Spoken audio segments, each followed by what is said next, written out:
fait très plaisir vraiment de voir cet amphi plein, pratiquement à craquer. Il doit y avoir 260 personnes au moins. Bon. C'est tout à fait mérité pour notre conférencier qui a eu la gentillesse de se déranger, vient de Paris, mais c'est un Béarnais, on peut l'avouer. Bon, ouais. Pas un bigourdan, je m'excuse. Oui, il s'excuse quand même de ne pas être bigourdan. Enfin, bon. Un palois.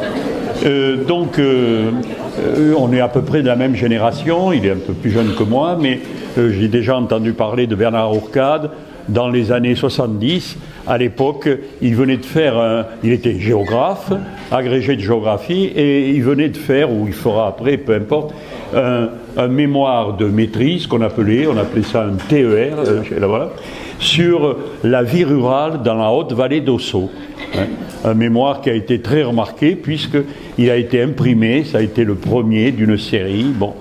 Et puis ensuite, mais je ne le connaissais pas bien, je le connaissais de renom, je savais que c'était un étudiant, un géographe brillant, c'est tout ce que je savais. Et puis donc un jour, beaucoup plus tard, j'ai trouvé son nom. Tiens, je dis, ça doit être un homonyme, un iranologue. Il s'appelle comme le Bernard Hourcade que j'avais vu passer, si je peux dire, à propos de la vallée d'Ossau. Et puis, bon, après des renseignements, j'ai demandé au KGB, etc. Et donc, j'ai eu une fiche complète et il s'est avéré que c'était le même Bernard Hourcade. Ça les intéresse sans doute un petit peu, donc tu pourras peut-être expliquer au début comment tu es passé de la haute vallée d'Ossau à Téhéran.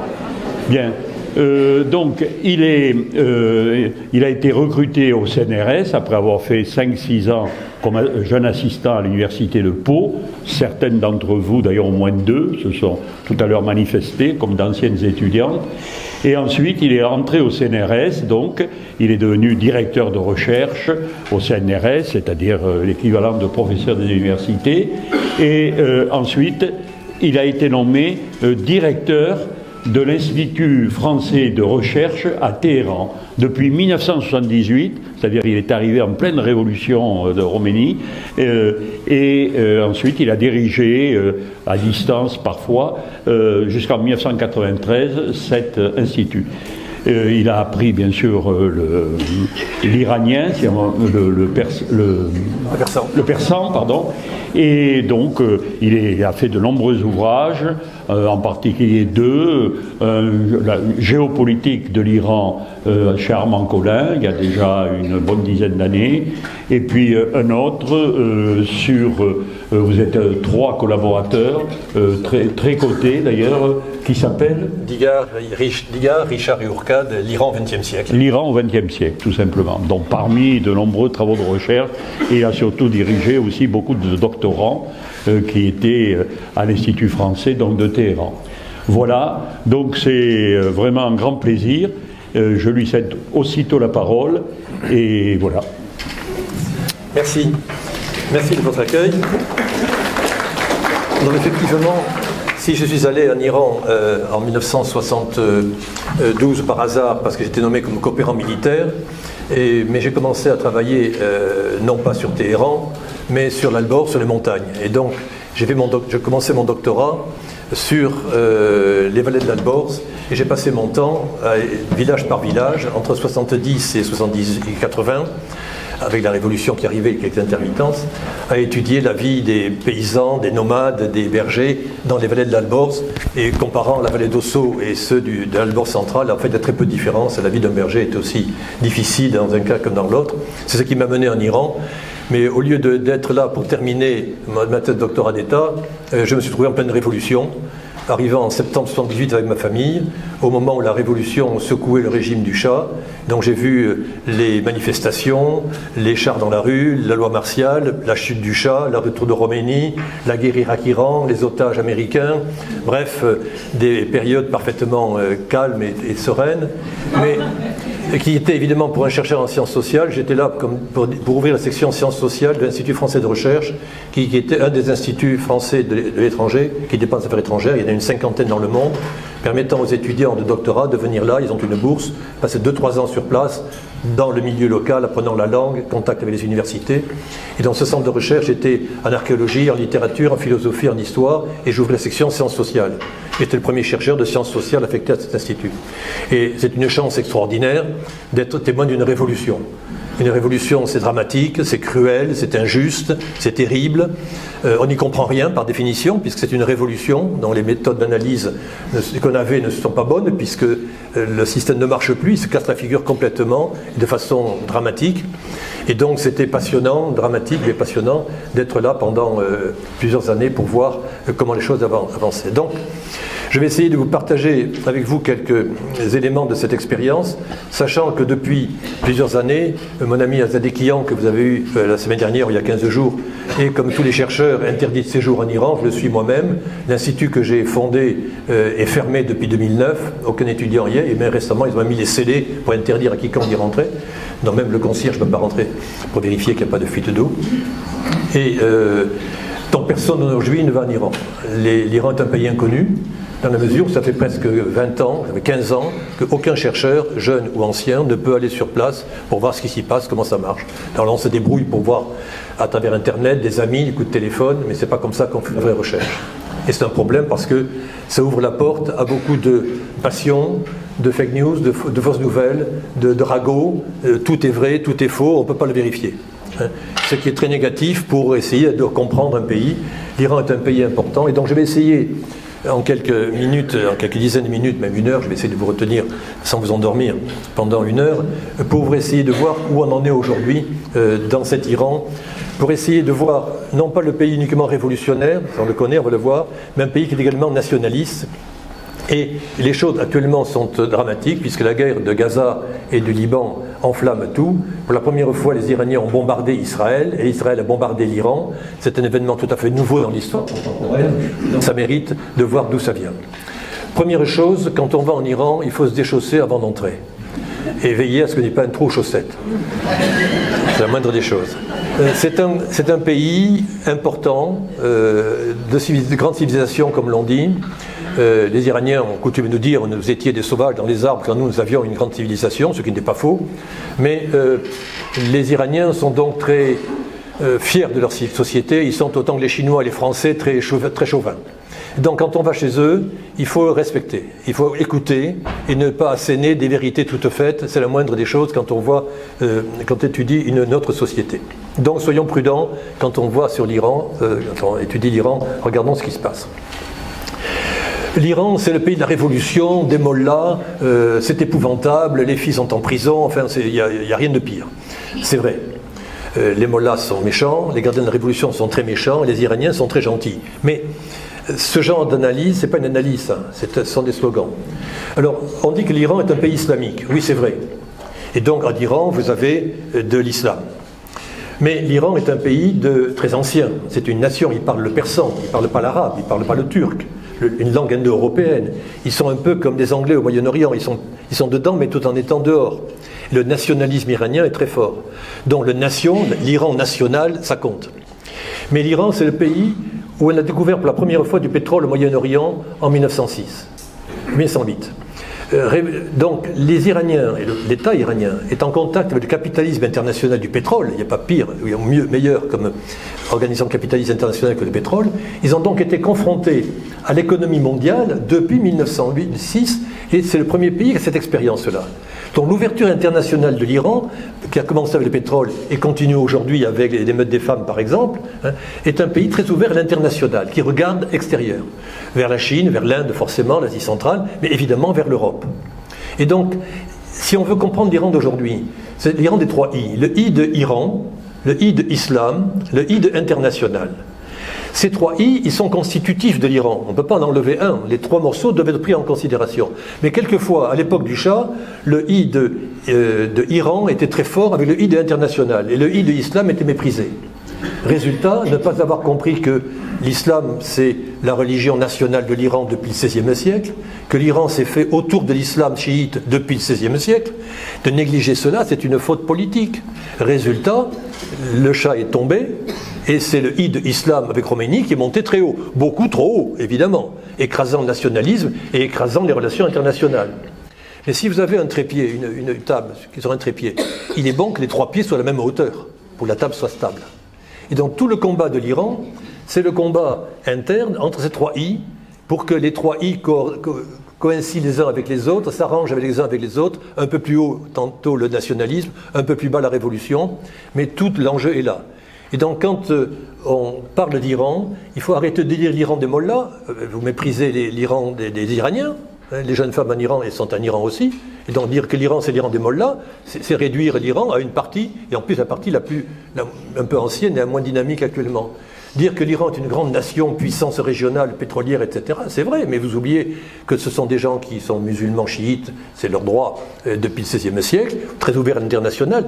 Il faut être nuancé quand on voit l'Iran, surtout maintenant, et surtout que l'on n'a pas des informations très précises sur le pays. Donc, voilà l'algorithme de l'Iran. Il s'est passé un événement en 1979. C'est Khomeini, le Shah est parti, et Khomeini arrive au pouvoir. Un événement politique exceptionnel. Moi qui suis géographe, et regardant les sociétés, je dis c'est un événement politique, la politique ça change, un président ça change, un guide, ça peut changer. Par contre, ce qui est important, c'est que le jour où Khomeini arrive au pouvoir, vous voyez en bleu la courbe de la population qui sait lire et écrire, et celle en jaune qui ne sait pas lire et écrire. Ça se coupe quand? En février 1979, le jour où Khomeini arrive à Paris. Pour la première fois de l'histoire de l'Iran, pays de grande civilisation, la moitié des Iraniens savent lire et écrire, c'est nouveau, et la courbe continue, ne s'arrête pas, et aujourd'hui, quasiment tous les Iraniens savent lire et écrire, au moins ceux qui ont moins de 20 ans. Deuxième chose, vous avez en rouge la population urbaine et en vert la population rurale. Les 2 courbes se coupent quand? En février 1979. Pour la première fois de l'histoire de l'Iran, les Iraniens, pays très ouvert, ne sont pas des paysans illettrés, sont des citadins alphabétisés. C'est tout à fait autre chose. Et quand on dit que la République islamique c'est un retour au Moyen-Âge, un certain nombre de gens, parmi les mollahs, voulaient que l'Iran retrouve son passé du 1er siècle de l'Hégire. Mais fondamentalement, c'est un pays en plein dynamisme. C'est des Rastignac. Téhéran à nous deux. C'est pas Paris à nous deux, c'est Téhéran à nous deux. On avait fait un bouquin avec mon ami Yann Richard, dont le titre de cela était les nouveaux Rastignac.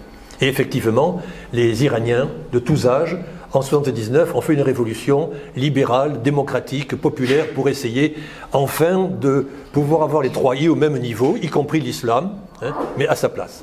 Et donc, voyons l'Iran un peu dans ce contexte-là. Alors évidemment, dans les années récentes, on a vu effectivement un aspect de l'Iran qui s'est révolté, mais ce n'est pas la première fois. Azadeh-Kian, qui vous a parlé de cela il y a quelque temps, cela fait 30 ans que Azadeh a travaillé sur les femmes, dans le détail, voyant comment les sociétés iraniennes des femmes changeaient, et comment effectivement c'est une révolution exceptionnelle, puisque dans tous les pays du monde, les femmes ne travaillaient pas, étaient illettrées, n'allaient pas à l'école, et étaient sous la coupe de leur mari, mariés à 15 ans. Bon. Et cela a changé complètement. Et donc s'il y a une vraie révolution en Iran, et Azadeh vous l'a montré la semaine dernière, il y a 15 jours, c'est que la plus grande révolution est celle des femmes, effectivement. Donc, lorsque l'autre jour, elles se sont révoltées pour la Xème fois, ce n'est pas la première fois, mais là ça a été très médiatisé, il y a eu beaucoup de morts, au moins 500 morts, mais ce n'est qu'une révolte parmi d'autres. 2 ans avant, il y avait une révolte des ouvriers d'usines, des ouvriers du pétrole, il y a eu dans 3 jours 1000 morts, 1000 personnes ont été tuées en 1979, 1000 en 3 jours. La police a tiré dans le tas. C'était les ouvriers qui manifestaient. Mais il n'y a pas eu d'écho international. On n'a pas appris ça. On dit, tiens, il y a eu des émeutes à Téhéran, il y a beaucoup de morts. Mais bon, des ouvriers qui meurent, c'est pas très grave. Et quelque temps avant, c'était des instituteurs. Et les institutrices, parce que dans beaucoup de pays, être instituteur, c'est dans les milieux populaires une façon de monter dans la hiérarchie sociale. Et beaucoup d'institutrices, très islamiques, avec leur bon foulard sur la tête, n'acceptaient pas le salaire de misère qu'elles avaient, voulaient faire autre chose, voulaient sortir des gangs de l'islam intégriste et étaient en grève permanente. Mais on m'a dit à la télévision, quand je disais « Regardez un peu la grève des institutrices », on m'a dit « les journalistes ne peuvent pas aller en Iran, ils n'ont pas de photos, de vidéos pour montrer le journal de 20 heures. » Donc ça passe sous la trappe. Donc essayons de voir l'Iran avec toutes les nuances. Donc j'ai essayé, et je me suis fait reprocher beaucoup cela. Alors voyons quelques détails. L'Iran c'est une nation. C'est une nation, c'est une île. Dans la région, vous avez en effet au nord des populations turques, la Turquie, l'Asie centrale, au sud des pays arabes. Et c'est un pays qui a 15 pays frontaliers, record du monde avec la Russie. Pourquoi? Parce que vous avez le Turkménistan, l'Afghanistan, le Pakistan, l'Irak, la Turquie, l'Arménie, l'Azerbaïdjan, mais la mer Caspienne est un lac dont l'Iran est frontalier de la Russie et du Kazakhstan. Le golfe Persique a été partagé par les Anglais quand ils sont partis en 1971, donc par le fond de la mer. Et vous savez qu'au fond de la mer, le Persique, il y a pas mal de choses qui sentent mauvais, du pétrole et du gaz. Donc ça a bien été partagé. Donc l'Iran est frontalier par le dessous de la mer avec le Koweït, l'Arabie Saoudite, Bahreïn, le Qatar, les Émirats et Oman. Autrement dit, l'Iran est un pays qui a beaucoup de relations avec ses voisins. Il a 15 pays frontaliers. Si on vous propose le job d'être ministre des Affaires étrangères iranien, refusez le job, parce que avoir 15 pays frontaliers, c'est 15 problèmes insolubles. Donc, il faut voir cela. Et deuxième chose importante, les Iraniens qui ne sont pas des Arabes, qui ne sont pas des Turcs, qui ont des relations avec les Occidentaux, Marathon et Salamine, c'était contre les Iraniens, les Persans, ils ont le sentiment d'être encerclés par des populations ennemies. Et il y a une légende que tous les Iraniens ont en tête, c'est la légende du bon roi Feridoun. Dans la légende traditionnelle, le bon roi Feridoun avait 3 fils. Et au premier, il donne les magnifiques steppes de l'Asie centrale, l'immensité gigantesque. À son deuxième fils, il cède le Roum, tout ce qui était le monde arabe et les villes du Levant allant vers la Grèce. À son fils préféré, il va donner la plus petite partie de son empire, l'Iran au milieu. Mais c'est le cœur du système. Et qu'est-ce qui s'est passé dans l'histoire, dans la légende? Les 2 frères aînés ont combattu leurs frères et ont assassiné Iraj, le frère qui avait pour royaume l'Iran. Les Iraniens, l'un c'est l'ancêtre des Turcs, l'autre c'est l'ancêtre des Arabes, et les Iraniens sont au milieu, massacrés par les Turcs et les Arabes. Cette légende-là, tous les Iraniens l'ont en tête. Et donc, quand aujourd'hui il se passe quelque chose en Iran, pour tous les Iraniens, c'est encore un coup des Russes, des Américains, ou peu importe, des Chinois ou des Indiens, à tous les coups, c'est quelqu'un d'extérieur qui en veut aux Iraniens. La révolution des femmes de l'autre jour, révolution de l'instruction. J'ai fait un atlas d'Iran en 1986, celui qui est à gauche, oui.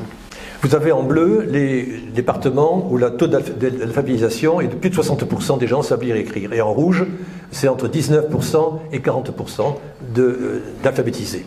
On se rend compte qu'en un centre d'Iran, persanophone, urbanisé, développé, les gens sont allés à l'école.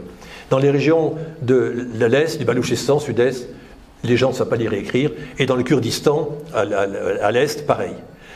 Vous regardez la carte de 2016, même système. Regardez, tout le monde sait lire et écrire en Iran. Et seul le Baloutchistan, quelques départements du Baloutchistan, ont entre 60 et 70%, la majorité des gens savent lire et écrire. C'est 60% au minimum. Avant, le minimum était 19%. Donc, quand il y a eu les émeutes de Mahsa Amini, je disais pour plaisanter, Mahsa Amini n'était pas kurde. Elle était de Téhéran. C'est une jeune fille de 25 ans qui a passé le bac, qui parle le persan et le kurde, mais elle est iranienne, elle a été arrêtée dans le métro de Téhéran. Et donc, ce qu'il faut voir, c'est un changement considérable dans la société iranienne. Et donc, pour comprendre les choses, il faut effectivement avoir en tête ce genre de choses. Deuxième chose importante, on dit qu'en Iran, il y a des Kurdes, des Baloutches, des Azéris, des populations différentes, comme il y a des Béarnais, des Bigourdans et des Auvergnats en France. Bon.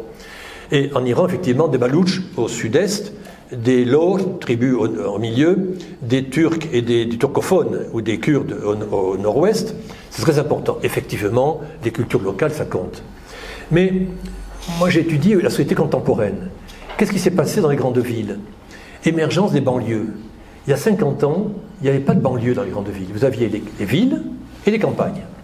Et peu à peu, dans ces 50 dernières années, les villes sont développées, comme partout dans le monde, et des villes de banlieue sont installées. Et dans les villes centres, habitent des gens plus aisés, dans les banlieues, des gens moins riches. C'est un phénomène très banal. Et donc, il faut distinguer les Kurdes des Baloutches et des Persans en Iran, incontestablement. Mais il ne faudrait pas regarder les gens qui habitent les grandes villes et ceux qui habitent les petites villes ou les banlieues aussi. La fracture sociale n'est pas que culturelle et ethnique, ni hommes et femmes, elle est aussi sociale. Et donc, la carte que j'ai faite, que vous avez en rouge et vert, vous montre la population des villes en 2022. Les villes en rouge sont celles où il y a eu des manifestations des jeunes femmes. Elles avaient en moyenne 396 000 habitants. En vert, vous avez le grand nombre de petites villes, de plus petite taille, en moyenne, sans manifestation, 85 000 habitants. On n'a pas manifesté dans les petites villes, parce que la censure était plus forte, certainement, mais beaucoup plus dans les grandes villes. une coupure sociale. Donc l'expérience de la révolte des femmes n'est pas la même selon les catégories sociales. Il faut prendre ça en considération aussi si on veut comprendre l'Iran d'aujourd'hui. Par ailleurs, je vous l'ai dit, l'Iran a été fondé au XVIe siècle autour non pas de l'iranité ou du pouvoir royal, mais autour du chiisme, s'opposant au sunnisme des Turcs à l'époque qui étaient sunnites. Autre élément important, l'islam iranien est divisé. Et il y a un islam traditionnel, l'islam populaire, en particulier Mashhad. Mashhad, c'est au nord-ouest de l'Iran. C'est un pèlerinage plus important que Rome. C'est au monde le plus important centre de pèlerinage par le nombre de pèlerins qui viennent tous les ans. C'est environ 20 millions de pèlerins, plus que la Mecque. Parce que c'est là qu'est enterré le seul imam des chiites qui est enterré là, en Iran. Les autres sont enterrés en Irak ou en Syrie. Résultat, depuis le XVIe siècle, les Iraniens vont en pèlerinage sur le tombeau de l'imam le plus vénéré qui est en Iran. C'est dans le pays, pas besoin de passeport ou d'aller à l'étranger. Et une chose est importante, en Iran, quand on décède, ça arrive dans une vie, on donne l'héritage de ses enfants, mais on donne toujours 1/6, c'est la tradition, de ses biens à une fondation religieuse. Ça permet d'aller au paradis de façon plus sûre. Résultat, depuis le XVIe siècle, tous les bazaris, tous les propriétaires fonciers de l'Iran, quand ils décèdent, ont dans leur testament 1/6 de leurs biens qui revient à une fondation religieuse. Quelle est la fondation religieuse la plus importante, la plus sacrée, qui vraiment nous permettra d'aller au paradis? Celle de Mashhad, qui est devenu aujourd'hui le plus grand propriétaire foncier au monde. Le plus grand, il a un budget qui est supérieur, qui est équivalent à celui de l'État iranien, hors pétrole. Et la ville de Mashhad appartient à cette fondation. Vous pouvez construire une maison à Mashhad, mais le terrain ne vous appartient pas. Et si vous ne payez pas le loyer du terrain, le propriétaire vient prendre le terrain avec la maison qui est dessus. C'est gênant. Donc c'est une puissance considérable qu'il faut prendre en compte. Et l'islam de Mashhad est un islam qui compte dans la division de l'Iran. L'islam de l'Iran, c'est aussi un islam, c'est l'islam politique. C'est le seul pays moderne où il y a une révolution islamique. C'est-à-dire, on fait une république, mais avec un pouvoir religieux. Et le mélange, cet oxymore, république islamique, liberté. Mais la devise de l'Iran, c'est indépendance contre les Américains, liberté personnelle, individuelle, et république, façon de gouverner, et islam. Le quatrième mot, c'est islam. Donc ils ont fait cette expérience unique. Donc ça vaut la peine d'en voir les résultats. Ils ne sont pas forcément brillants. Mais en sciences sociales, on ne dit pas c'est bien ou mal. Notre boulot n'est pas de savoir si c'est bien ou c'est mal. Un biologiste qui analyse un microbe, il ne dit pas si le microbe est gentil ou méchant. Il doit voir quel est l'antibiotique qui marche. Ce monsieur qui était là, j'ai pris cette photo il y a une quinzaine d'années, et il me disait, vous savez, il ne faut pas le répéter, mais l'islam est incompatible avec la liberté. L'islam est incompatible avec le droit des femmes. L'islam est incompatible avec la République. L'islam est avec la science. J'ai dit, écoutez, monsieur, je ne peux pas dire ça en France, j'aurai des problèmes. D'ailleurs, ce n'est pas enregistré, n'est-ce pas? Et j'irai donc en prison en France. Il me dit, j'ai dit la même chose en Iran, je suis allé en prison, il en sortait. Mais il me dit, moi, mon expérience, il est docteur en physique, c'est d'ingénieur physicien en plus. Il me dit, moi je veux, vu l'expérience qu'il y a, que l'islam soit le vrai islam, celui du prophète, et n'est pas un islam récupéré par des politiques pour une dictature. Vous, quand Constantin a dit dans ce signe tu vaincras, il est devenu chrétien pour asseoir son pouvoir politique. Et vous, vous avez eu la papauté et les rois et l'empire qui a mélangé christianisme et politique pendant des siècles, vous avez réussi à vous en sortir. Nous, on est en plein dedans. On est en plein dedans. Et donc moi, je veux retrouver l'islam auquel je crois et le séparer de la politique. Il est aux États-Unis, évidemment, depuis une quinzaine d'années. Mais c'est intéressant de savoir que ces gens-là, ils existent et ils sont nombreux. Et pour non pas éliminer l'islam, mais pour le mettre à sa place juste dans la société iranienne. Aujourd'hui, on a un pouvoir politique divisé. Le président Pezeshkian, qui a été élu au mois de juin dernier, est un médecin, cardiologue, très réputé, bon médecin. Il a été député au Parlement pendant plusieurs années. C'est un bon député, bon musulman, un peu traditionnel, mais il rêvait, lui aussi, quand il avait 20 ans, de faire une république islamique libre, développée, donnant le statut normal aux femmes, etc. Et le compte n'y est pas. Donc, on l'a choisi, le guide de la République islamique, l'a laissé élire président, maintenant, parce que la République est en danger. Aujourd'hui, vous avez la révolte des femmes, des instituteurs, des ouvriers, etc. tous les 3 jours. Vous avez une pauvreté à sanctions américaines sur l'Iran, qui fait que la crise économique est catastrophique. Et vous avez ensuite des militaires et gardiens de la révolution notamment, très actifs, donc dont personne ne veut. Et donc il fallait trouver une solution pour sortir de la crise, donc essayons une crise avec des modérés, un pouvoir politique évidemment très divisé. Division également à l'intérieur des conservateurs. Que s'est-il passé quand, en 2008, Trump, on veut le voir, a déchiré l'accord sur le nucléaire? Les conservateurs sont arrivés au pouvoir.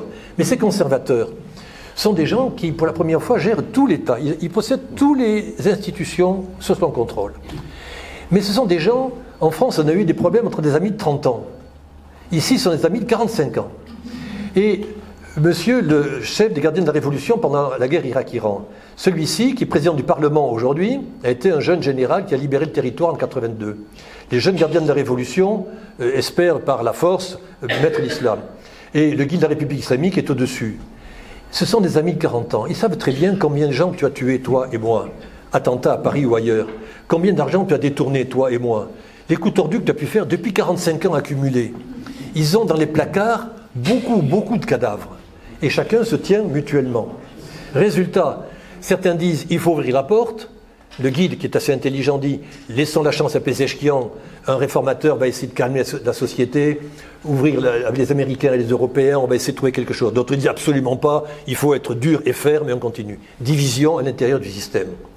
Il faut savoir que l'URSS est tombé, non pas par une révolte des Turkmènes ou des Ouzbeks, mais parce que Gorbatchev, le chef du PC, du Parti communiste, a changé les choses. C'est du cœur du système que les choses peuvent changer. Donc c'est très intéressant de voir dans le détail les conflits qu'il y a entre Ralibaf, le président du Parlement, Rezaï, l'ancien commandant en chef, et le président actuel. Ce sont des choses pas faciles, claires, pas claires, mais il faut regarder un peu ça. Et donc on a une usure du pouvoir en Iran, parce qu'effectivement, 45 ans de République islamique, ça laisse des traces, et on peut pas dire que le succès est évident.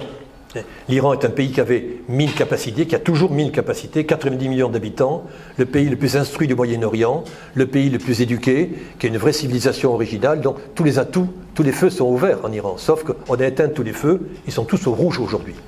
Et le guide de la République islamique est effectivement quelqu'un qui est au pouvoir depuis la Révolution. C'est un jeune mollah, en 1979, il avait 35 ans. Il avait 35 ans, c'est un jeune mollah dynamique, très proche des marxistes d'ailleurs, très révolutionnaire. Il a fait un stage dans les camps palestiniens, très laïque et combattant quand il était jeune mollah. Et il a été mis à la guerre tout de suite pendant la guerre, président de la République et guide. Donc c'est l'homme politique au monde qui a la plus longue expérience. Aucun chef d'État exécutif, pas un roi de pacotille, non, un vrai chef d'État exécutif depuis 45 ans. Donc il a une expérience énorme. Et il connaît toutes les qualités de tous ses amis. Et c'est le seul capable d'imposer. Tu réclames ça, écoute, s'il te plaît, ne m'oblige pas à sortir du placard un certain nombre de choses, donc tu te tais. Et il est capable de faire cela, parce qu'il a effectivement une expérience exceptionnelle. Je ne dis pas que c'est un ange, il a des idées extrêmement très traditionnelles, très rigoureuses, mais c'est quelqu'un de rationnel qui a réussi à garder le pouvoir pendant 45 ans. Tout le monde n'a pas pu le faire. Donc vous avez un Iran très pauvre, des révoltes sociales et un isolement international. Alors voyons la pauvreté. Pauvreté en Iran. Regardez le taux du rial aujourd'hui, en juillet 24. Aujourd'hui c'est 720 000 rials. C'était 600 000 lors du graphique. Aujourd'hui c'est 720 000 rials pour $1. Quand j'étais étudiant en 78, en première fois en 70 à Téhéran, un kebab magnifique, avec du riz magnifique, le kebab de luxe, si vous voulez, le steak frites de luxe, valait à l'époque 15 rials. Et je dis, on n'a pas beaucoup de sous, et on se payait quelquefois les jours fériés, un kilo kebab à 15 rials. Aujourd'hui, 15 rials, vous donnez maintenant 10 000 rials à un mendiant, il vous crache à la figure. Ensuite, pas un mendiant. Ouais. Donc, crise économique énorme, la classe moyenne, tous les salariés forcément ne suivent pas l'inflation, qui est de 40 à 50% par an.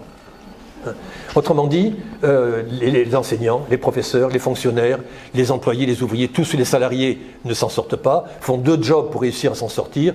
Avant, on pouvait avoir un peu d'argent pour envoyer des enfants étudier à l'étranger, mais qui a $1000 à envoyer à son enfant en France, c'est pas possible. Les étudiants doivent revenir en Iran, dont la classe moyenne est victime. Des émeutes, parce qu'effectivement, les gens disent notre devise c'est indépendance, liberté, république islamique, prospérité. On a de l'argent en Iran, du pétrole en veux-tu en voilà, et regardez le résultat, ça ne va pas. Et dans les émeutes en Iran, celle des femmes a été l'aspect spectaculaire récemment, mais ce sont des choses assez banales dans les systèmes iraniens. Et isolement international, parce qu'effectivement, la guerre Irak-Iran a fait que les Européens qui pensaient que la guerre allait... Saddam Hussein était un colonel très ami de la France et des États-Unis. Il allait rentrer en Iran dans 15 jours, avait dit le ministre des Affaires étrangères de Mitterrand. Les chars irakiens sont à Téhéran et cette histoire de Khomeini, c'est fini. Bon. Résultat, les chars irakiens ont essayé de rentrer en Iran, n'ont pas pu rentrer en Iran. Tous les Iraniens se sont unis pour bloquer, ça a duré 8 ans de guerre Irak-Iran. Donc, les Occidentaux ont soutenu Saddam Hussein pendant la guerre et sont ostracisés. Américains, Européens dans le même panier, et Français notamment. De l'autre côté, les Russes, ce sont des voisins très puissants et lourds, on s'en méfie depuis toujours. Donc les Russes, on les salue, on leur sert du thé, du sucre, mais on s'en méfie. Par contre, les Chinois, ils sont loin. Hein. Et que s'est-il passé ces dernières années? Voici les exportations iraniennes par pays. La Chine. Et ensuite, en rouge, vous avez les pays voisins. Les 15 pays frontaliers dont je vous parlais. Vous avez ici en rouge. La France, elle n'y est pas, la France. C'est trop petit pour être représenté dans le graphique. Les Occidentaux n'y sont pas. Le seul pays, je crois, c'est l'Allemagne, ici, qui avait encore un petit peu d'exportation vers l'Iran. Et l'Italie, peut-être, oui. Mais c'est secondaire, c'est anecdotique. Résultat, l'Iran est un pays effectivement isolé sur le plan économique, or l'économie ça compte. Et donc, pour comprendre un peu cette géopolitique de l'Iran et l'Iran actuel et les problèmes d'aujourd'hui, voici les 3 cercles de I de Iran, les pays frontaliers, le I de Islam envers le monde musulman et le I de international, dont l'Iran est un pays qui a des ambitions politiques locales, régionales et mondiales. Et on ne peut rien comprendre à la crise actuelle, la guerre avec Israël en particulier. C'est une guerre qui n'est pas frontalière. Israël et Iran, c'est à 1200 km. C'est une guerre régionale, mais dans laquelle il y a interférence internationale, mais de moins en moins. On va voir ça tout à l'heure. Donc, regardons les choses de façon complexe et non pas de façon unique. Et donc l'Iran est un pays, l'accusation de l'Iran, c'est un pays impérialiste qui veut conquérir tout. D'ailleurs, regardez, les Iraniens, ils sont influents au Liban, ils vont conquérir le Liban, ils sont présents en Syrie, ils sont présents au Yémen, oui. Les forces de sécurité, les forces militaires, et l'équivalent des forces les forces spéciales françaises ou les Marines américains, c'est un peu l'équivalent, la force de Rhodes ou les gardiens de la Révolution sont des forces spéciales, ils ne sont pas très nombreux, ils sont environ 30 000, et ils vont à l'étranger comme instructeurs, rarement comme combattants, pour former des milices locales contre les ennemis de l'Iran. Et donc les Iraniens ont été, notamment en Syrie et en Irak, quand Daesh est arrivé. Daesh, c'est un groupe fanatiquement sunnite qui a pour principale victime les chiites, les juifs et les chrétiens, dans l'ordre. Le principal ennemi, c'est les chiites. Résultat, l'Iran, quand il a vu Daesh se développer après la victoire démocratique des Américains en Irak, l'Irak étant devenu un pays totalement désorganisé, qui a pris pouvoir forcément les islamistes. Et les meilleurs, pas Al-Qaïda, mais Al-Qaïda puissance 10, Daesh. Et donc pour l'Iran, c'est un danger mortel. L'Iran a été le seul pays musulman à combattre Daesh. Aucun pays musulman, l'Arabie Saoudite, ça a été soutenu et la Turquie pareil, hein, l'Iran a envoyé ses gardiens de la révolution qui ont soutenu évidemment les milices chiites locales, Bachar el-Assad, évidemment le dictateur de Syrie, mais pour combattre Daesh. Et donc, les Iraniens sont implantés dans le Moyen-Orient, on a dit c'est un arc chiite, un arc qui part de Téhéran jusqu'à Beyrouth, où effectivement le réseau chiite fonctionnait, incontestablement. Mais l'Iran n'avait pas l'intention de coloniser la Syrie. Les Iraniens sont persans. Quand le gardien de la révolution iranien va comme instructeur en Syrie, il a des soldats qui sont arabes. Il parle arabe, il ne parle pas lui-même arabe, il baragouine comme tout le monde. Et puis il est étranger quand même, c'est un persan, c'est pas un Iranien, c'est pas un arabe. Donc qu'ont fait les Iraniens? Ils ont demandé au Hezbollah, qui sont des arabes chiites, de venir donner un coup de main. Et c'est le Hezbollah qui est allé faire qui a combattu Daesh en Syrie. Ce qui fait qu'aujourd'hui, le Hezbollah est particulièrement expérimenté, et c'est la meilleure armée du monde, celle qui a une expérience, plus que l'armée israélienne, du combat. Ce qui pose quelques problèmes aux Israéliens. Et cela vient du fait que les Iraniens ont fait venir le Hezbollah en Syrie pour avoir des troupes, pour combattre. Les Iraniens étaient là comme instructeurs. L'histoire, ça compte. Donc les Iraniens sont bien embêtés parce qu'ils ne peuvent pas coloniser le monde arabe. Ils n'ont pas l'intention de coloniser l'Irak ni l'Arabie Saoudite. Ils n'ont pas les moyens ni l'ambition. Par contre, ils tiennent absolument à ce qu'autour de chez eux, on se tienne tranquille. Pas question d'avoir un pays Daesh sur leurs frontières. Ils ont eu Saddam Hussein en 1980, pas question d'avoir Daesh sur la frontière irakienne. Non, pas le nécessaire. Et si le nécessaire, c'est d'alimenter le Hezbollah, j'alimente le Hezbollah en missiles qui tape sur Israël. Bref, des choses compliquées. Donc on avait effectivement à un moment un axe c'était une photo que Netanyahou a montrée à l'ONU il y a un mois, avec l'axe du mal qui va au nord, que j'ai mis ici en rouge, et l'axe du bien qui allait ici en vert jusqu'à l'Égypte. Vous regardez, à l'époque, l'Afghanistan était une république. La carte que j'ai faite était il y a 5-6 ans. C'est une république. L'Iran est une république aussi, l'Irak aussi, la Syrie, l'Irak, le Liban et même Israël sont des républiques. Tous ces pays-là sont en guerre, ruinés, etc. et ravagés. Au sud, vous avez des monarchies, qui sont des grands pays libéraux et démocratiques, bien évidemment. Voilà, alors on disait l'arc chiite contre l'arc sunnite. Non, ça c'est une vision culturelle des choses. Des Arabes contre les Persans. Désolé, mais les Irakiens sont arabes, et les Syriens aussi. Bon, arrêtons de calquer des schémas hérités d'une histoire mythifiée sur la réalité politique d'aujourd'hui. L'Arabie saoudite, ce n'est pas l'Iran.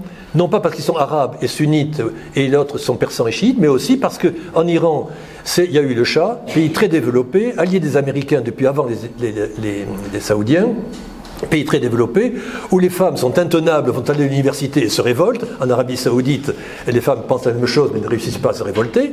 Bref, on a deux pays différents. En Iran, c'est devenu une république, ils ont fait partir le Shah. En Arabie Saoudite, ils n'ont pas l'intention d'avoir une république qui chasse le roi d'Arabie. Donc, voyons la politique plutôt que les questions uniquement culturelles. Donc, république contre monarchie. Donc, l'Iran, je vous l'ai dit, a une série de proxys d'aide. Dès qu'il voit un groupe qui est contre le système local, l'Iran va les soutenir. Les chiites, bien évidemment, mais aussi les chrétiens. L'Iran a été le principal pays soutien des chrétiens d'Irak et de Syrie qui ont été massacrés par Daesh. Ce sont les gardiens de la révolution iranienne, aidés par du Hezbollah ou des milices chiites contrôlées par l'Iran, qui ont protégé les villages chrétiens de Syrie ou d'Irak pendant la guerre de Daesh. Au Kurdistan, pareil. Si le Kurdistan n'a pas été conquis par Daesh, c'est grâce à l'armée américaine qui s'est associée aux gardiens de la révolution iraniens qui étaient au sol pour arrêter les combats, les colonnes de Daesh qui fonçaient sur Erbil et prendre le Kurdistan d'Irak. Association entre Américains, par l'aviation, et les soldats au sol iraniens et les milices du Hezbollah et autres. Donc, l'Iran ne sont pas impérialistes, ils sont fondamentalement nationalistes et défendent leur territoire, leur sacré territoire de l'Iran. 14 juillet 2015, l'Iran a gagné. La République islamique d'Iran a été conçue en février 1979, mais l'accouchement a eu lieu le 14 juillet 2015. Je veux dire, pour la première fois, tous les pays du monde, les 5 pays du Conseil de sécurité, États-Unis, Russie, Chine, Angleterre et France, plus l'Allemagne et l'Union européenne reconnaissent la République islamique d'Iran comme étant un pays avec qui on peut travailler, on va lever les sanctions économiques, et enfin, la classe moyenne iranienne qui a été éduquée, toutes ces femmes qui ont été éduquées à l'université, je suis ingénieur mais je suis au chômage. Enfin, des entreprises vont venir, vont investir, et je vais travailler chez Renault, chez Ron Poulenc, chez Olivetti, n'importe quelle entreprise allemande, française ou italienne. Enfin, on va pouvoir exister. Et enfin, les sanctions sont levées. Enfin, l'Iran est un pays normal qui contrôle, son nucléaire est contrôlé. Et donc, c'est une question économique et militaire, mais un ingénieur au chômage, politiquement, c'est un mendiant, il ne vaut rien. Un ingénieur qui dirige une entreprise de 5000 ouvriers, il pèse quelque chose politiquement. Il a une autonomie dans la société. Et donc on pouvait penser qu'en 2015, on aurait à avoir pour l'Iran une renaissance ou une naissance enfin de cette bourgeoisie moyenne d'origine populaire. En Iran, ils ont développé les universités, les petites universités partout dans le pays, à partir de 1979. Donc les Iraniens sont formés dans ces universités. Le niveau, il est ce qu'il a. Mais en sciences exactes, ils sont médailleux fils de mathématiques. Première femme fille de mathématiques est une Iranienne. Et l'université Sharif de Téhéran est d'un niveau de compétition équivalent au MIT de New York, à l'école polytechnique en France. Donc les gens sont là, mais ils sont au chômage. Sauf s'ils travaillent sur le nucléaire, les missiles iraniens, là l'armée les embauche à un bon salaire. Mais hélas, ils préféraient travailler dans d'autres secteurs. Donc, vous avez là, en Iran, un espoir qui arrive. Mais mai 2008, 8 mai en plus, date de la victoire contre l'Allemagne, mais Trump ne connaissait pas ça, je crois. Trump décide de déchirer l'accord sur le nucléaire, c'est-à-dire que du jour au lendemain, les entreprises françaises, notamment, j'ai pu voir les entreprises françaises qui étaient là, ont dit on ferme la porte, et sont partis en 48 heures. Tout le monde est parti, hein, et les entreprises, ici, on va construire une usine de produisant 300 000 voitures de Peugeot dans 2 ans. Il y a le panneau qui est là, et derrière le panneau, il n'y a plus rien. Puis tout le monde est parti. Parce que les Américains ont décidé, toute entreprise internationale qui commercera avec l'Iran sera sanctionnée. Peugeot est une entreprise partiellement américaine. Et donc il n'est pas question que General Motors aux États-Unis soit sous sanction du propre gouvernement américain pour vendre 300 000 voitures en Iran. Résultat, l'Iran se trouve sous sanction économique comme il n'a jamais été. Et donc, l'ingénieur, homme ou femme, le technicien, l'ouvrier iranien, qui a enfin voyé le pays s'ouvrir, les intellectuels qui voyaient enfin les frontières de l'Iran s'ouvrir, ont vu brutalement les frontières se fermer de façon dramatique, et c'est effectivement une véritable guerre. Et donc, les choses vont mal. En Iran, c'est des émeutes sans arrêt, la crise économique n'en finit plus, l'Iran est devenu un rock state, un État voyou, et à ce moment-là, il y a un bon pays à côté, c'est l'Arabie Saoudite. L'Arabie Saoudite qui a le MBS, Mohammed Ben Salman, le prince héritier, qui veut faire d'Arabie un grand pays moderne. Il fait ce que le Shah a fait en 1960, il y a 60 ans. C'est un très bon programme, mais ça a déjà été fait. L'Iran a vécu cela déjà. Réforme agraire, droit de vote pour les femmes, tout ça. C'était il y a 60 ans. Et l'Arabie s'y lance, bravo. Et là, les États-Unis investissent à fond sur l'Arabie Saoudite, disant on a le pays, l'anti-Iran. Même chose pour les monarchies pétrolières, des Émirats, de Qatar, du Koweït, etc., qui vont être l'anti-Iran. Mais les Iraniens n'acceptent pas cela. Et donc, toutes les tentatives qu'il y avait pour essayer que l'Iran se rapproche de l'Arabie Saoudite, parce que les Iraniens disaient on ne va jamais conquérir l'Arabie, et eux, ils ne vont jamais nous conquérir, chacun chez soi. Mais par contre, il faut qu'on coopère pour que le pétrole soit vendu normalement. Les Américains n'ont pas voulu cela. Mais les Américains à ce moment-là ont assassiné notamment le général Soleimani, qui était le chef de la Fars al-Quds en Syrie, un homme très dur, mais un homme juste et intelligent, qui était celui qui faisait le lien entre Arabie et Iran. Et il portait un message d'ouverture et de négociation, de reconnaissance des deux pays au point de vue diplomatique, lorsqu'il est assassiné en janvier 2020 par un missile américain. Cet homme-là aurait pu faire qu'il y aurait une paix entre Iran et Arabie Saoudite. Et pour ajouter cela, septembre 2020, accord d'Abraham. Que se passe-t-il? Les États-Unis soutiennent la reconnaissance d'Israël par les Émirats arabes unis, le Bahreïn, le Maroc et le Soudan, et l'Arabie saoudite est sur les rangs pendant quelques jours. L'Iran est encerclé. Le roi Faridoun est encerclé. Les Arabes vont aller tuer le prince iranien. Et donc, c'était impossible. Les Iraniens ont envoyé des missiles sur les raffineries de pétrole. Les deux pays étaient au bord de la guerre quand évidemment, quelqu'un est arrivé. Les Chinois. 10 mars 2023.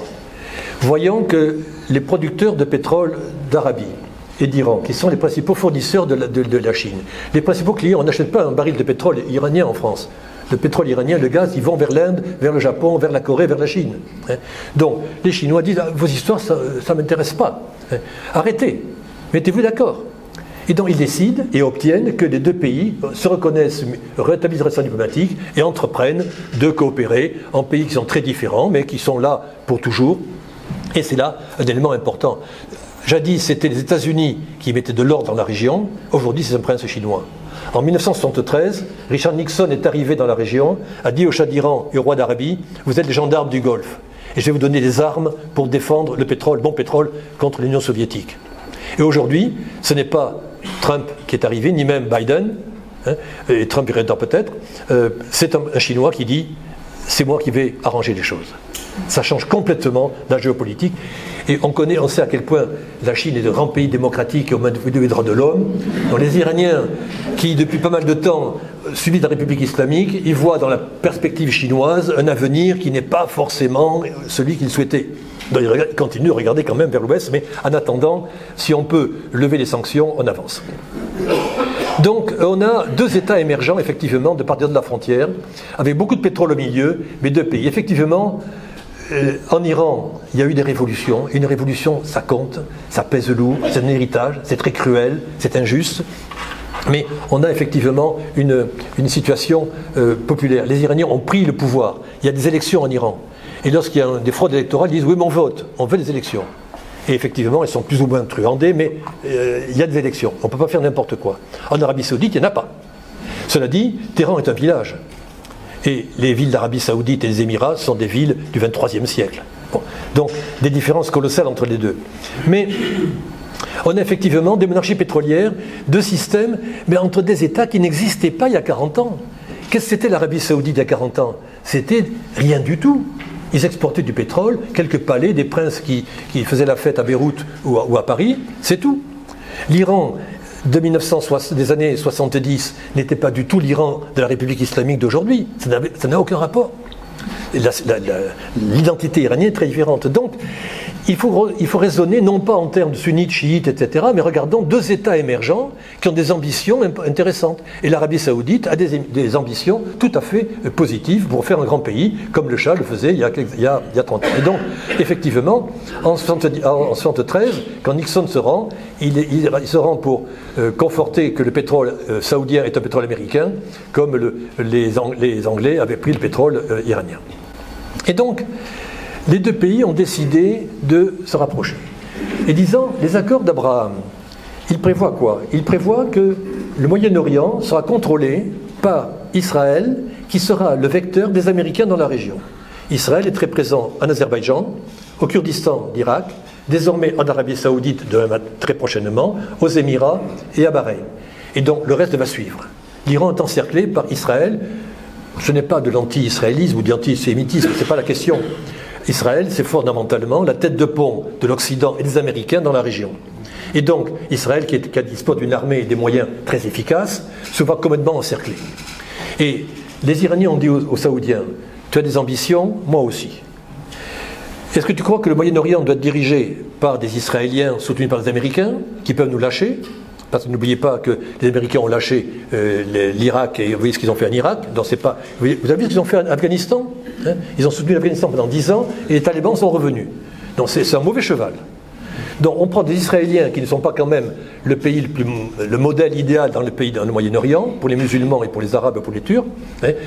Tous les deux, reconstruisons le Moyen-Orient à notre échelle. Nous sommes les deux gendarmes du Golfe, on a des ambitions, des moyens, de l'argent, des populations, à nous de faire le travail. Mais, tant que la question palestinienne n'est pas résolue, ça sera la pagaille dans la région. Il n'y aura jamais de stabilité, parce que les Palestiniens vont se révolter d'une façon ou d'une autre. Ça ne pourra pas marcher. C'est une injustice fondamentale qui va ressortir d'un jour ou l'autre. Et donc on va se retrouver, toi et moi, toi arabe et moi iranien, à devoir nous disputer pour une affaire qui est pas la nôtre entre nous. Hein. Les Palestiniens, c'est pas notre priorité. Mais tant qu'il y a ce problème-là, on ne s'en sort pas. Et donc il y a eu un projet.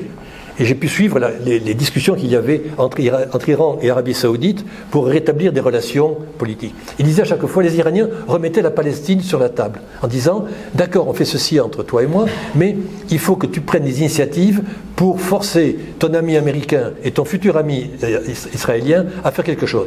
D'accord, tu pourras reconnaître Israël, donnant. Tu reconnais Israël, mais les Israéliens reconnaissent la Palestine. Un État palestinien. Donnant. État palestinien contre reconnaissance d'Israël. Bref, c'est pas en ces termes-là, bien évidemment, que ça a été dit. Mais le marché était là. Quand, effectivement, les choses se sont mal passées, parce que le 7 octobre, le Hamas militaire, qui était dans la confidence, n'a pas voulu du tout cela. Il ne s'agissait pas du tout pour le Hamas d'accepter qu'Israël reconnaisse l'État palestinien. Ça veut dire reconnaître Israël, deux États. Il n'en voulait pas. Personne. Le Hamas politique aurait pu en vouloir, pas le Hamas militaire de Sinoir. Résultat, ils font le 7 octobre, afin que ça déclenche une guerre irrémédiable. Ils cassent tout.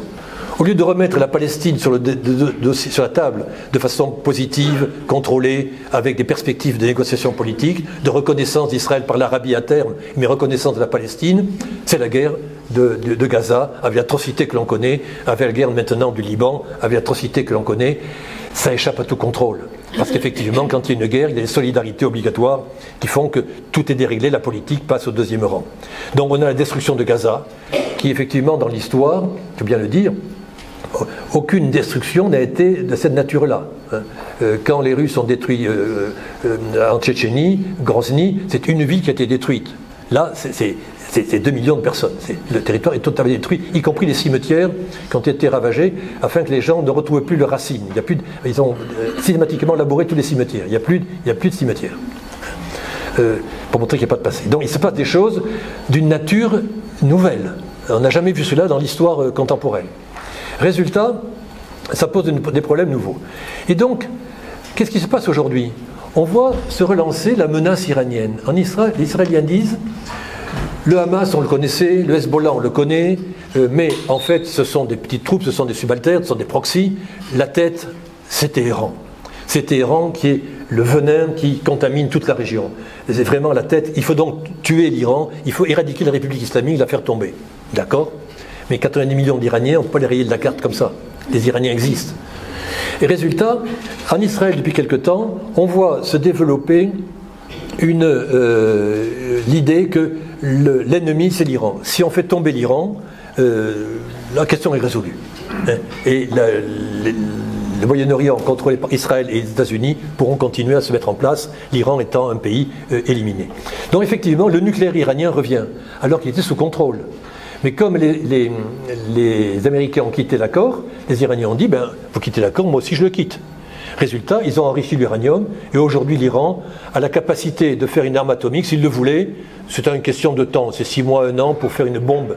Mais ils savent la faire, il n'y a pas de problème. Ils ont l'uranium enrichi pour en faire 2 ou 3. Pas de problème. Mais ils disent, on n'en veut pas, parce qu'être nucléaire, ça suppose beaucoup de problèmes politiques très compliqués. Donc, en attendant, on veut simplement être tranquille chez nous. On ne veut pas aller ailleurs, mais qu'on nous fiche la paix. Mais les Israéliens disent, le danger, c'est cela. En Iran, vous avez donc une population qui est une menace, mais la menace iranienne, à mon avis, c'est pas le nucléaire. J'ai pu discuter avec des Israéliens, des gens, des militaires, comme ça. Ils étaient pour l'accord sur le nucléaire signé en 2015. Ils étaient contre Trump, qui a cassé l'accord, en disant l'accord n'est pas parfait. Mais le nucléaire iranien était sous contrôle. Il n'y avait plus aucune crainte du nucléaire iranien. Par ailleurs, nous avons, nous autres Israéliens, 300 têtes nucléaires, il n'y a pas de problème. On veut être les seuls pays du Moyen-Orient nucléaires, Israël. Donc on ne voulait pas un deuxième. C'était quasiment acquis, cela. Le fait d'avoir déchiré l'accord fait que les Iraniens sont repartis et deviennent vraiment maintenant un pays du seuil nucléaire de façon assez sérieuse. Mais ils sont maintenant en train de penser, j'ai lu tout à l'heure, c'était hier soir exactement, une analyse faite par l'Institut national d'études stratégiques israélien, j'ai de bonnes lectures, oui, qui est donc très proche des services secrets israéliens, c'est la partie publique. Et il disait tout le mal qu'ils pensaient des Iraniens, etc. Mais il faut absolument préserver les négociations avec les Iraniens et ne pas s'opposer à nouveau à un accord sur le nucléaire avec l'Iran, mais plutôt maintenir l'Iran sous contrôle. Il s'oppose à la politique, c'est là qui est intéressant avec l'élection de Trump. Si Trump voulait maintenir du nucléaire iranien, c'est-à-dire attaquer l'Iran pour éradiquer complètement leur industrie nucléaire, il y a en Israël des gens qui disent c'est une erreur.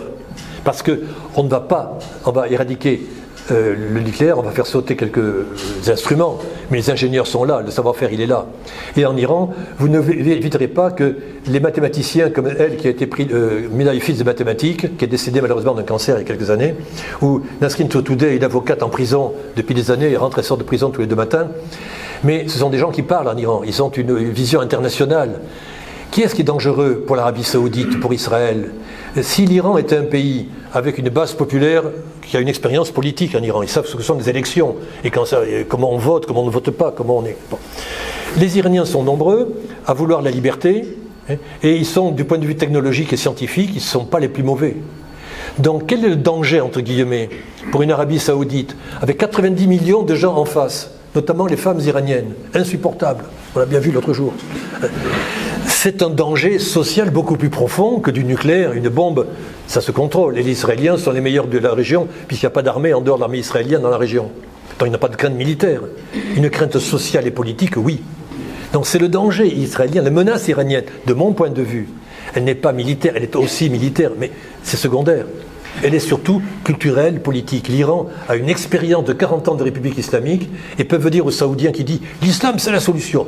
Mon cher ami, tu as fait raison, mais j'ai personnellement expérimenté l'islam politique pendant 45 ans, je puis te dire, c'est une solution, pas forcément la meilleure. Donc avant de faire une révolution islamique en Arabie Saoudite, réfléchis à 2 fois, mon cher ami. Les Iraniens ont une expérience politique exceptionnelle. Et ça, c'est dangereux, entre guillemets, pour beaucoup de régimes politiques voisins qui, effectivement, sont ravagés par des guerres de tout type. Donc, on en est là. Donc, Aujourd'hui, qu'est-ce qui se passe avec l'affaiblissement du Hamas et du Hezbollah, avec un face-à-face Iran-Israël? Une date importante a été... Attendez, je reprends mon discours. Voilà. A été le 14 avril 2024. Ce jour-là, l'Iran attaque Israël. Israël avait bombardé, avait assassiné des leaders iraniens à Damas, il avait bombardé le consulat, dont les Iraniens voulaient se venger. Mais les Iraniens voulaient, surtout, envoyer 350 drones qui vont très lentement à 400 km/h, ça prend du temps, des missiles balistiques qui vont par la stratosphère et retombent et atteignent Israël en quelques 7 minutes, et des missiles de croisière qui mettent environ 2 heures pour atteindre Israël. Démonstration de force, 400 engins lancés en même temps. J'ai demandé à des militaires français, c'est exceptionnel, il m'a dit oui. Dans l'histoire militaire, jamais aucun pays, du point de vue technique, technologique, n'a envoyé 400 engins à 1500 km de là, des drones, missiles de croisière, missiles balistiques, qui ont tous atteint leur cible, mais les Iraniens ne voulaient pas qu'il y ait des morts. Ils savaient qu'il y avait le dôme de fer, le dôme d'acier protégeant Israël, que les Américains étaient là, les Français, les Anglais pour arrêter. Donc tous les missiles ont été arrêtés. Ils ont prévenu à l'avance. Dans 6 heures, je vous attaque. Vous allez voir. Et ils ont vu un événement qui ne s'est jamais vu dans l'histoire militaire. C'est un petit peu, toute proportion gardée. Il ne faut pas le dire cela, mais je le dis parce qu'on est entre nous. C'est un peu le Japon qui écrase la marine russe en 1905 au large de la Corée. Première fois qu'un pays sous-développé, le Japon, qu'est-ce que c'est le Japon en 1905, qui écrase, qui fait passer par le fond la marine russe qui était la plus prestigieuse du monde à l'époque, après la marine britannique. Victoire d'un pays sous-développé contre une grande puissance impériale, la grande Russie. Aujourd'hui, l'Iran, pays voyou, pays marginal, pays sous sanctions économiques, pays le plus noir du monde, attaque Israël, puissance nucléaire, qui a derrière lui les Américains, les Français, les Anglais. Les meilleures armées du monde n'ont pas réussi à empêcher l'Iran de toucher Israël. Ça a été détruit en vol, mais ils sont arrivés. Les Iraniens ont dit, voyez, ce qu'on est capable de faire. La prochaine fois, c'est multiplié par 2. Et cette fois-ci, on ne préviendra pas. L'Iran devient crédible sur le plan militaire. L'Iran voulait montrer sa force. Ils n'ont pas de bombe atomique, ils ont des moyens de rétorsion importants. Et ils s'adressent directement à Israël. Chose très importante. Et catastrophe pour le Hezbollah et pour le Hamas. L'Iran a donné au Hezbollah des missiles, les mêmes qui sont envoyés depuis l'Iran, en quantité remarquable, des missiles très précis, pouvant créer des dégâts énormes en Israël, pour en percer le dôme de fer israélien. Ils sont à 50 km d'Israël, à 100 km. Ils sont, eux, indestructibles. Ils ne les ont pas envoyés, pour les garder sous le coude, certainement, mais aussi pour dire que désormais, nous, Iraniens, on ne compte plus sur nos proxys, nos petits outils, le Hezbollah, le Hamas, tous les milices que l'on a, qui ont un agenda local. Le Hezbollah est un parti politique libanais qui a des députés au Parlement, qui a des ministres au gouvernement libanais. Ils ont pour ambition de libérer la Palestine, oui, mais ils veulent surtout avoir du pouvoir au Liban et contrôler le Liban comme un pays. La question palestinienne n'est pas essentielle, Israël n'est pas leur problème essentiel. Donc les Iraniens se sont détachés, les missiles sont partis d'Iran, du territoire sacré, la mère patrie iranienne, et non pas de ces pays arabes, ces milices arabes, des Houthis, des Hezbollah, du Hamas, qui ne sont pas contrôlables. Regardez ce qu'a fait le Hamas. On avait une politique, il a tout cassé. Ils ne sont pas crédibles. Alors j'avais armé le Hamas pendant des années. Les armes qu'ils ont utilisées, c'est moi qui les ai fabriquées. Mais ils en font n'importe quoi. Ils ont tué 1200 Israéliens, so what? Qu'est-ce qu'on peut en faire? Résultat, l'Iran se replie sur son territoire. L'Iran défend son territoire. Il n'a pas l'intention de se faire tuer pour les beaux yeux des Palestiniens ou de qui que ce soit d'autre.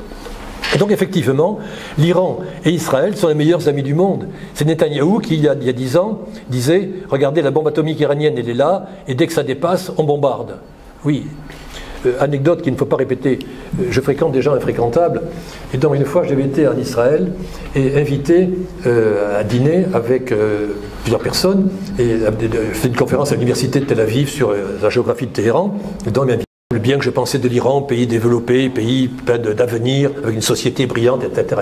Il m'a dit non, monsieur, les Iraniens, c'était en 97, monsieur, les Iraniens préparaient une bombe atomique. Vous ne le savez pas, vous. Moi, je le sais, me dit-il. Bon, et la bombe atomique iranienne, elle est pour dans 2-3 ans. 1997. J'ai rencontré, il y a 10 ans de ça, donc 10 ans plus tard, 15 ans plus tard, ce même monsieur, dans une conférence, je le vois, je lui dis, c'est lui, oui, c'est lui. Il tape sur l'épaule, bonjour monsieur, vous ne me connaissez pas, mais vous m'avez dit, en 97, la bombe atomique iranienne exploserait dans 3 ans. Elle n'a toujours pas explosé. Il me dit, oui, mais cette fois-ci, c'est sûr. C'était il y a 10 ans. Bon. Donc, on utilise la bombe atomique iranienne, qui est un vrai problème.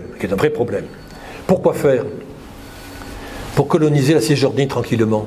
Regardez, l'Iran, c'est dangereux, ils vont nous bombarder. Et pendant ce temps, la colonisation des territoires occupés se fait sans aucune réaction internationale. Alors qu'en France, on prévoyait des missiles, antimissiles iraniens, contre la bombe atomique iranienne. Il y a des discours célèbres de Chirac disant c'est soit la bombe, c'est soit la guerre, soit la bombe. On était en guerre avec l'Iran sur la bombe atomique. Alors que les Iraniens n'avaient aucune intention de faire une bombe atomique. Ce n'était pas leur agenda. Ils ont préparé des missiles qui ont été lancés sur Israël. Ça, c'était l'agenda. Pourquoi?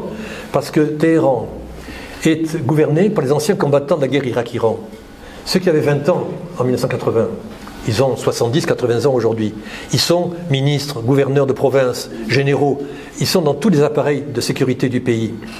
Et ils se souviennent qu'en 1987-88, l'Iran a subi les missiles Scud irakiens que les Russes avaient donnés à l'Irak en quantité importante, qui tombaient sur Téhéran. 800 missiles sont tombés sur Téhéran. Téhéran est avec Anvers et Londres la 3e ville bombardée par des missiles. Anvers et Londres, c'était Hitler pendant la Seconde Guerre mondiale, les V1 et les V2, et Téhéran, c'était avec les missiles Scud russes fournis à Saddam Hussein. Donc, et les Iraniens n'avaient rien pour répondre, 3 ou 4 missiles, rien de sérieux. Donc le traumatisme de tous les gens les combattants de l'époque et des politiques, nous avons été battus sur le plan technologique. On n'avait pas de missiles, il nous faut des missiles. Et donc, les ingénieurs iraniens qui sont excellents ont été embauchés pour faire de bons missiles, et ma foi, ils marchent bien. Ils marchent bien. Et donc, il faut comprendre cela. Et aujourd'hui, la légende veut que lorsque Le Drian est allé à Téhéran, il y a 5-6 ans de cela, rencontrer le responsable de la sécurité iranienne du point de vue militaire. La France essayait de rapprocher de l'Iran. Enfin, des très bons rapports. Et il dit... Le Drian dit au ministre iranien, vous devez absolument, vos missiles, ça ne va pas du tout.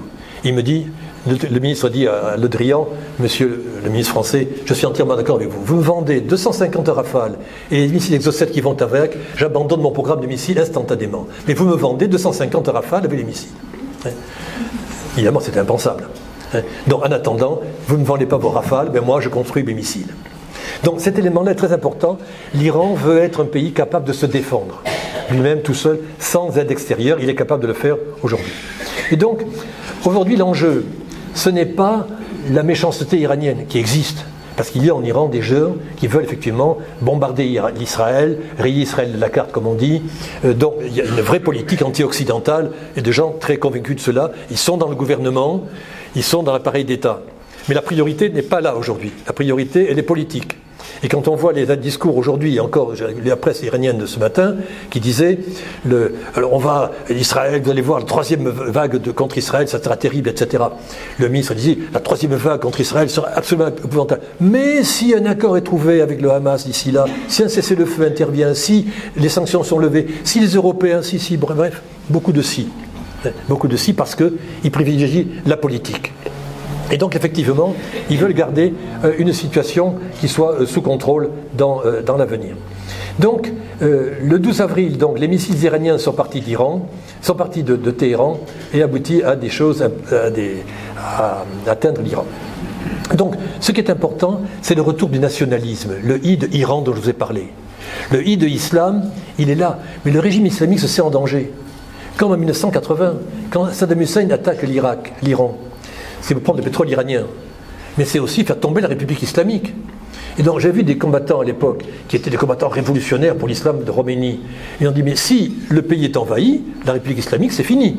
Donc pour défendre la République islamique, il faut défendre la patrie, défendre la nation iranienne. Donc le I de l'islam dépend du I de l'Iran aujourd'hui. Si l'Iran est un pays fort armé militairement, puissant, politiquement respectable, qui essaie de calmer les Israéliens, les Chinois, les Russes ou les Américains ou les Français, l'Iran pourra avancer. Si on ne fait rien, les Israéliens vont bombarder, l'anarchie va venir en Iran, et résultat, la République islamique va tomber.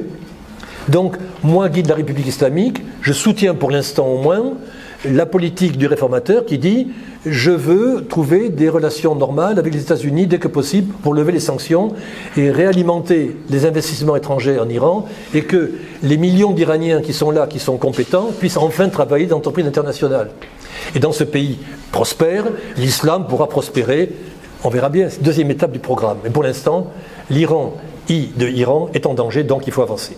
Donc, qu'est-ce qu'il en est? Des discussions formelles, mais pour l'instant, rien n'avance. Alors on se demande effectivement si l'Iran va continuer de prendre ses distances avec le Hezbollah et les Houthis, mais dans son discours du 4 octobre, après l'assassinat quand même du chef du Hamas à Téhéran, dans l'hôtel des hôtes de la République islamique, par une bombe entre nous qui a été placée avant, qui était déclenchée en cas de besoin. Ça prouve que le Mossad avait déjà introduit dans les services secrets iraniens au plus haut niveau. Bon, ça c'est autre chose. Mais, donc, on s'attendait à ce que le Hezbollah attaque Israël massivement avec les missiles. Et que dit le guide? Il fait une grande prière du vendredi, solennelle, il dit tout le bien qu'il pense d'Israël, qui est un pays infâme, etc. Les Américains, les Français, tout ça c'est infâme, très bien. Bravo les Houthis, bravo le Hamas, bravo le Hezbollah, vous êtes courageux, vous êtes combattus comme des dieux, et désormais vous êtes assez grands pour vous défendre tout seul. Bravo mes chers amis. Vous êtes capables d'atteindre l'axe de la résistance et capable d'atteindre ses buts sans l'aide iranienne. Et c'est donc un changement fondamental. Tous ces alliés, ils sont là, et l'Iran ne va pas perdre, le guide de la République islamique ne va pas perdre son pouvoir pour les beaux yeux des Palestiniens. Il adore par ailleurs, il soutient les Palestiniens, incontestablement. Il est opposé à la politique israélienne, incontestablement, sans aucun doute. Mais pour l'instant, je suis moi en danger, guide de la République islamique, mon système, ma République est en danger, et le pays est en train de crever. Les sanctions économiques sont telles que le pays n'a plus rien. Les gens, un professeur d'université qui gagnait $5 000 il y a 6 ans, gagne aujourd'hui $500, $400. Mes collègues que je vois, ils ne s'en sortent pas. Ils font des petits boulots. Alors, quand ils sont en physique, etc., quand ils sont en histoire ou en géographie, ils ne peuvent pas faire de boulot secondaire. Résultat, il me dit, un copain que j'ai vu l'autre jour me dit, on ne crève pas de faim, mais on ne mange pas correctement. Alors que je suis prof de fac. Imaginons ce qu'est le reste de la population. Donc, le pays est en train de crever. Donc, il faut absolument trouver des solutions. Et donc, défendons d'abord l'Iran et après la Palestine. Et Khomeini avait dit une chose tout à fait. Khomeini est un personnage très, très complexe. Il avait dit, quand les gens voulaient aller libérer Jérusalem, à l'époque où Israël avait envahi le Liban en 82, il a dit, entièrement d'accord, la voie de Jérusalem, elle est sacrée. Elle passe par Kerbala. Kerbala, c'est la ville sainte irakienne sur la frontière. Et l'Iran est en pleine guerre avec l'Irak. Ils disent, mes chers enfants, vous voulez libérer Jérusalem, d'accord. Mais avant de libérer Jérusalem, il faut passer par l'Irak, puis la Syrie, puis la Jordanie, et après Jérusalem. Hein. Alors pour l'instant, libérer Kerbala. Hein, et après on verra. Après on verra. Donc, on est à même discours aujourd'hui, avec effectivement un président isolé, qui fait ce qu'il peut, entouré de gens qui ne sont pas forcément sympathiques, et donc il n'est pas du tout dit que l'Iran va pouvoir trouver une solution. D'autant plus que le fils du Shah d'Iran, qui est un très gentil garçon, mais qui n'a aucune réalité politique, il fait de la publicité en Israël. Et il a récemment dit, grâce aux Israéliens, les Israéliens vont bombarder l'Iran, comme les Américains ont bombardé l'Irak, et ils vont faire tomber la République islamique, et moi j'arrive pour prendre le pouvoir. Alors, il y a en Iran des gens qui pensent comme ça. Les royalistes pensent ça. Alors, j'ai dit oui, l'exemple américain en Irak, et ça donnait Daesh. Et en Iran, ça pourrait donner Daesh, effectivement. Si l'Iran est bombardé, rien ne marche, tout est détruit, les symboles, etc., qui prendra le pouvoir? Les plus radicaux. Ce n'est pas mes collègues profs d'université, en physique ou en philosophie, qui vont prendre le pouvoir. On en rêve. Ce seront les plus durs des gardiens de la révolution qui prendront le pouvoir. Les Daesh à l'iranienne. Et donc, une solution qui n'est pas forcément la bonne. Et donc, on a ensuite, effectivement, une Arabie qui cherche, effectivement, les Iraniens cherchent à se rapprocher du monde arabe. Alors, il y a beaucoup de difficultés, mais même l'Égypte. Or, récemment, après le bombardement de l'Iran, deuxième vague, on attendait la réponse israélienne qui s'est passée le 26 octobre. Et les Iraniens, qu'est-ce qu'ils ont fait? le ministre des Affaires étrangères iranien a fait le tour des 15 pays voisins, y compris de l'Égypte, où aucun ministre des Affaires étrangères iranien s'était rendu depuis 17 ans. Depuis 17 ans. Ils sont allés voir tous les voisins, disant, vous êtes arabe, on est iranien. Vous êtes sunnite, je suis chiite. Mais le bazar fait par Israël aujourd'hui, ça touche les Arabes, ça touche l'islam, ça touche notre sécurité à nous. Ce qui se passe à Gaza est inadmissible. Et ça va retomber, et même les Européens en question de droits de l'homme vont abandonner Israël. Israël est un mauvais cheval. C'est un mauvais cheval. Et donc, réunissons nos efforts, atténuons nos divergences qui sont énormes, on les connaît, et nos bêtises, mais essayons de nous entendre pour faire un Moyen-Orient à notre mesure et non pas dominé par des puissances étrangères. Et donc, est-ce que la réponse viendra de Washington? J'ai fait cela il y a 4 jours, donc la réponse est claire. Les Iraniens m'ont dit Trump est suffisamment fou pour peut-être faire de bonnes choses. Et effectivement, des Arabes, des Israéliens disent il est capable de dire aux Iraniens d'accord, vous avez une bombe atomique, vous l'avez, et j'en crée une en Arabie Saoudite pour compenser. Mais il y a un vrai problème. Quelle est la réponse? Tout le monde se la pose, maintenant c'est trop rien. Et donc quel avenir pour les Iraniens? Est-ce que l'Iran c'est l'URSS de 1989, au moment où les proxys de l'Union soviétique tombent, le mur de Berlin tombe, les républiques soviétiques tombent, la Russie se trouve seule, et quelques années après, l'URSS s'effondre de l'intérieur par quelqu'un du sommet. Et effectivement, la crise actuelle est tellement grave qu'elle ne pourra pas se traduire simplement par un statu quo. En attendant, les Iraniens sont dans un beau pays, ils ont la capacité de prendre le thé sur un tapis en se déchaussant proprement. On discute avec des amis, l'Iran est un beau pays, agréable, intéressant, quand il n'y a pas des difficultés, quand on trouve quelques solutions. Et donc je vous encourage à y aller, c'est un beau pays, on peut prendre du thé. Merci beaucoup.